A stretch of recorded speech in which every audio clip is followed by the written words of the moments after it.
Getting into the energy and the spirit of the holidays. Fun glasses. Now, the glasses are fun, and, I love wearing them. And if I'm to be perfectly honest, I am wearing them to kind of hide this crazy thing that has been happening on my eye the last few weeks. Many of you know I've had this kind of significant situation with a sty that started on the bottom, and then that was going away, and then it sort of spread to the lid, and then it got infected and red and swollen. I mean, at one point I couldn't even open my eye. So it's so much better now. It is so much better, and I'll share my healing journey with you in a little bit. But at some point, when you're experiencing something like really heavy, and after a while you go, I just gotta lighten this up. I just gotta find some humor in this. This is just too heavy.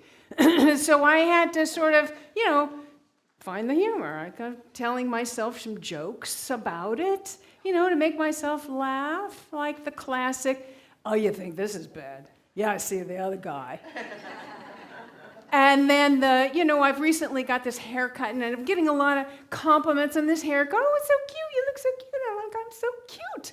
In my 60s, I'm so cute, And then the universe is like, oh, you think you're cute, do you? How cute do you think you are now? Cosmic humor. And my favorite is the color, the bright pink that it became at one point was really extraordinary. And I thought, if I went to like Revlon and said, if you could match this color, you would absolutely have a multi-million-dollar eyeshadow on your hand. So there's more, but yeah, I have a talk that I have to get to. So yes, we are moving towards the winter solstice that's happening this weekend. Shortest day of the year, longest night of the year.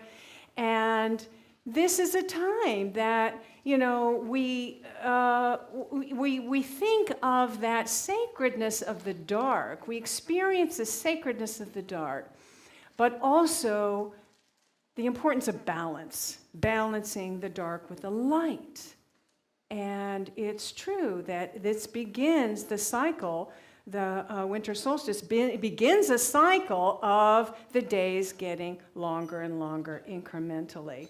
And every religion I know of and every tradition, earth-based traditions, has a ceremony, a ritual, a celebration that involves light. Whether it's fire, the original primal fire that brought warmth and light to the darkness, which we still do today. And in fact, I think this weekend we've got a winter solstice celebration that involves a fire circle. The Yule log, the traditional Scandinavian tradition where you bring in either a large log or a tree stump and you burn it in the hearth to symbolize the sun's strength returning after the winter. And that is it's believed to bring prosperity and good luck and protection to the home. So the Yule log, which we still continue today, right? And then candlelight. For most religions involve candlelight at this point in the year, right? Whether it's the Jewish holiday of Hanukkah, we light the candles and the menorah. Those who celebrate Kwanzaa, lighting candles in the Kinara. And for Christians and just about everybody else, everyone else, Christmas lights, right? We put the Christmas lights on the Christmas tree. We put them on the bushes. We put them on our houses. We put them on our front lawns. We put them inside those big inflatables that have gotten very popular. Have you ever been to the neighborhoods where everybody decides they're just going to go all out? And they have these strings of light that go across the street. Have you seen that? There's like a cherry picker. They need to get up and put these strings across. There are lights in cars, lights on jewelry. Apparently no place that Christmas lights do not belong. So light, it's light. We divine beings having a human experience crave light. We crave it. We need it. You know, those who live in the upper reaches of the northern hemisphere, you know, they're lucky if they get a couple hours of just, you know, the sun at the horizon, right, before it sinks back into darkness again. I don't know. I just couldn't do it. My sister lived in Fairbanks for a year. She was a visiting professor there, and she said that was the first and only time that she had experienced depression. And there is that sad thing, that seasonal affective disorder or something. It affects quite a number of people. Anybody here experience that? It affects a lot of people, yeah. So light, the sun, we need it all. We need, and you know, everything on the planet needs sun, of course, to grow. Our physical bodies need vitamin D that only the sun can, you know, provide. But more than that, the sun and light reminds us that we are in essence light beings. That we are in essence light beings.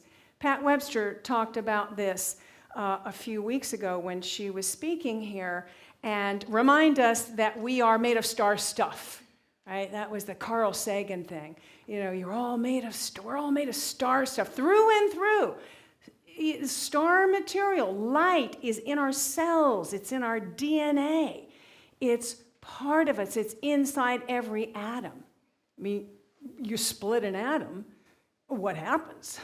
It releases a tremendous amount of light and energy.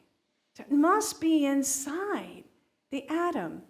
So there is the author of The Gene Keys. Anybody heard about this book, The Gene Keys? Yeah? Richard Rudd, he writes this about this. Research into DNA has demonstrated that one of its more unusual electromagnetic properties is its ability to attract photons, elementary light particles. It is this ability of DNA to weave light around itself that reveals its true hidden role within your body. To act as a superconductor whose sole purpose is to exponentially increase the frequency passing in and out of your body. This, in turn, leads to a complete transmutation of the fabric of your being. It signifies the extraordinary birth of a completely new kind of human being, Homo sanctus, the sacred human. Isn't that wild? And it reminds me a little of the accounts of Jesus' transfiguration on the mountaintop, where he became pure, radiant light, because he had accessed and activated that divine light within himself so much that he experiences transmutation of the physical, right, of the entire being. Now, traditional Christians see that as one of Jesus's miracles, and you know, for them, that's proof that he's the Son of God and the one and only bridge between heaven and earth, right? But in unity, we see biblical stories as symbolic, as metaphorical, metaphysical, and we view Jesus as the great way shower who points us in the direction of what's possible for us, what we can achieve when we connect with a Christ consciousness within us. Christ is a consciousness, it's a state of consciousness, not Jesus' last name. It's a state of consciousness that we can achieve, that's within ourselves. And, you know, every time it's mentioned in the Bible about the mountaintop, you know, great things happen on the mountaintop. That's always about going up to the highest realms of our consciousness. Think that seventh chakra, that divine or oneness consciousness, that's what we must access when we want to experience, a miracle or a shift in our experience. That kind of shift in consciousness. So how do we do that, right? How do we access this light that is within us? Well, I think it's helpful to think about what this light consists of. And for me, this light frequency consists first and foremost of the energy of the divine, which is love. The energy of love. Love is that magic energy that brings light to the forefront of our consciousness. As Michael and Roisin were reading they shared in the Advent reading, universal love, and we're talking about universal love is eternal, and it reaches into the depths of our being. It reaches into the depths of our being. So a clue for us is to know, to become aware that light that is within us is really love. It's really about love. And to open ourselves to the experience of this universal love, this agape love, this universal love. To immerse ourselves into the experience of it, into the energy of love, and to allow that universal love to move through us and as us. And to remember that we are love expressing, and so is everyone else. Everyone else. And that energy of love light connects us with everyone else and everything else, because everyone and everything is an expression of it.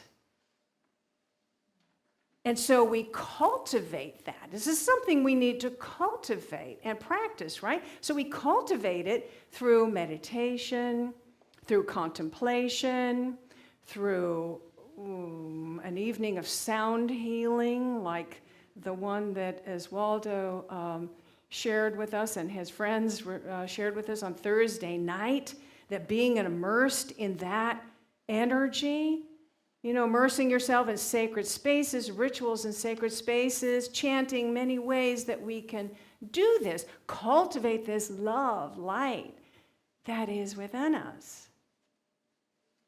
Right? So that's what we're looking for. So thinking about all of this week and having this challenging experience, another biblical passage came into my mind this week, one that has always spoken to me, and not many of them do. But this one, I think, kind of made it through the editing and the, mistranslations. It's like it came through pure, I think. It feels to me. And that is, if thine eye be single, thy whole body shall be filled with light. Eye be single, thy whole body filled with light. So you can see how this, really kind of spoke to me this week. Yeah. So, we say a lot here that life doesn't happen to us, it happens through us, right? That creative light energy pours through our consciousness with all of its loving, positive thoughts, and also all of the fearful, negative beliefs and limitation and illness and lack and all those things that are based in separation. Right? It pours through that consciousness and is reflected in our experience. So, this week I was like, yeah, okay. So, I've been doing a lot of work in my consciousness for the past, I don't know how many decades. Okay. So I heard this actual, the sense of this expressed in a different way in the last couple of weeks, and it has really shifted it for me. And that is, life doesn't happen to us, it happens for us. Everything that's happening in your life is happening for you, ultimately for a blessing, right? Even though it doesn't always feel that way. And sometimes it just sucks, right? It sucks. But if it's happening to us, it's happening for us. For our learning here in this earth school. You know, this is a school. This is an earth school. And I have to tell you, if you're on a spiritual path, you are in the advanced class. You are in the AP class right here, right? Because what we're about is learning and becoming and growing into our full expression, into that full divine potential. Because any challenge that we might experience challenges us to discover and activate the qualities within us with which we can address that challenge. Therefore, we become stronger. And we become that powerful, divine human being, that Homo sanctus, that sacred human. That's what we're about here, right? That's what we're about. So, as I began to really think about this and digest this week, I knew that I had to up my game because, you know, the traditional affirmations and affirmative prayers and even asking for prayer just wasn't moving the needle for me. And it didn't shift until I really got to this understanding that that the challenge, what is happening for me. And I was like, okay, then, what is it? What is the thing I'm supposed to learn? What is the gift here? And I got, after meditation, you know, spending some time in prayer and meditation, that it had something to do with this idea of life, light as our very essence. And that light is in every cell of our body. That light is in every cell, every subatomic particle of our body. And I thought, if I really get that, if I really digest that, if it's not just a theory anymore, if I get it at my core, maybe I can experience that. Maybe that can be my experience. So I began this journey, and I knew, though, that before, and here is, you know, an essential piece, is that we must address whatever is getting in the way of the experience of that love and that light. Whatever's getting in the way. In other words, anything like fear or judgment or unforgiveness or unresolved grief or buried negative emotions, whatever, that can, you know, be the filter getting in the way of our experience of that love and that light. So I knew I was going to have to address that first. And so I kind of began this, you know, this process. And the first thing I needed to do was the unresolved grief part. I knew there was some of that in there. And so I spent some days releasing tears. And just personal loss, but also collective pain. I was just feeling like a lot of global kind of collective pain. I was just, okay, I just let that move through, in and move through. The other thing was the kind of negative emotion that was buried. A lot of anger came up for me during this experience. And, rather than just kind of do the bypass, I decided I was going to kind of deal with it and let it move through and get in touch with it. And I did this sort of primal growling to release some of that rage, right?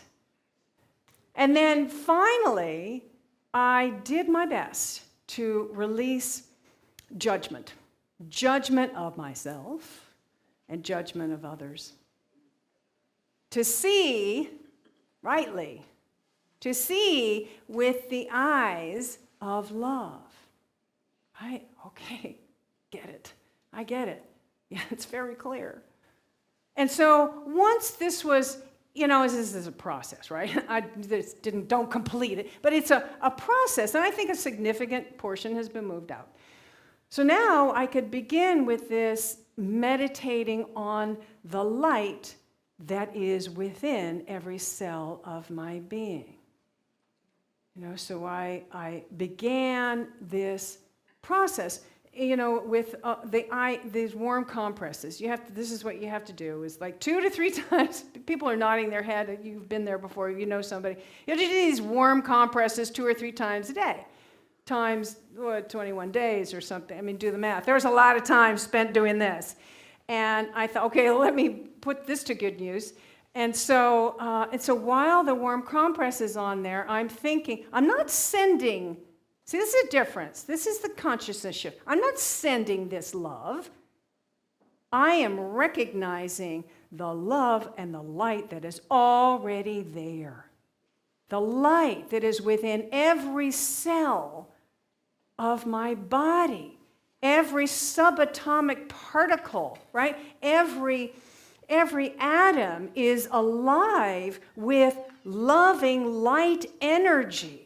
And I just sort of got myself to a place where I could feel that. And, this phrase of my eye is single, my whole body is filled with light. In other words, my focus is on the one source, the one universal, infinite, divine wholeness. My whole body is filled with light. Do you want to try this with me? Does anybody have anything in their physical that's going on that you'd like a little shift into wholeness? And if not, if you're perfectly fine, then, maybe you would like to experience a little lightness of being, right? A little lightness of being. Okay, so I invite you to sit back, close your eyes, take a nice deep breath with me. Breathing out. Okay, on the exhale, I want a nice big sigh. Breathe in.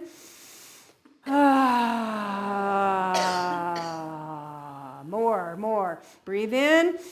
Sigh out. Release it. Let it go. That's it. One more time. Breathe in. And then exhale. Let all that stuff go. Shake it out. Shake it out. Shake it out. Okay, now focus your attention on all the cells of your being. And imagine, just use your higher consciousness. We're going to the mountaintop here. We're going to that 7th chakra, that divine consciousness. Moving on up to that highest consciousness. And from that space, we can see and feel the wholeness, that divine light in every cell of our being. Feel that essence of love light. It might even tingle in your hands. It might tingle in your body. That love light in every cell of your body, in every atom, every subatomic particle. They say that the space between the subatomic particles is greater than the space between the stars in this galaxy. What is that space? It's intelligence. It's light. It's energy. Just feel it. And as you become aware, you begin to activate that. We're activating that light, that healing light. And in whatever area of your body you would like to see more wholeness, really focus your attention there and feel there's healing light is already there. Doesn't have to, like, not in the future. You don't have to send it. You don't have to. It's right here, right now. In that area. Divine intelligence, divine light, infinite, limitless light and love in every cell, every atom. Breathe that in.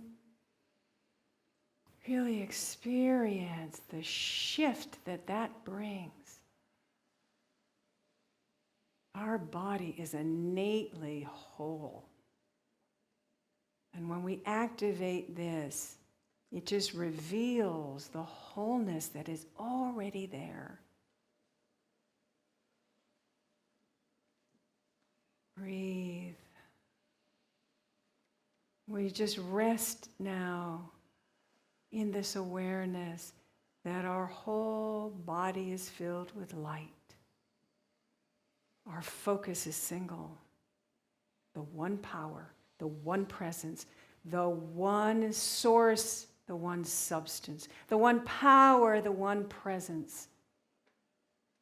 Our focus is on the one. Our body is filled with light.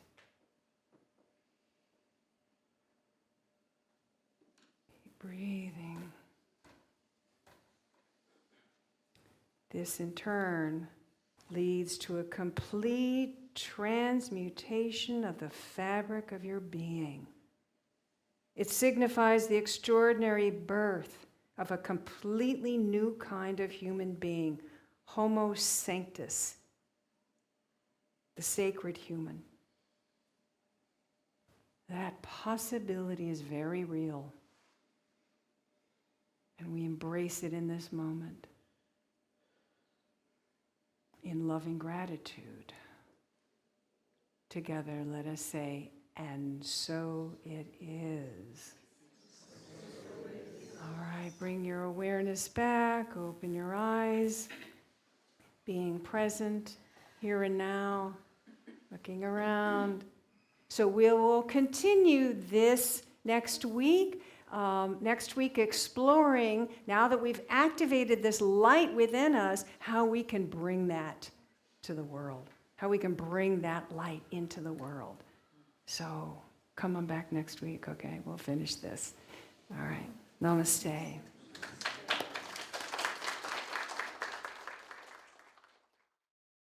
Hi. If this video has inspired you, opened your heart, expanded your consciousness, filled you with hope, empowered you in some way, we encourage you to support what we offer here at Unity Center of Peace by making your donation now. And thank you.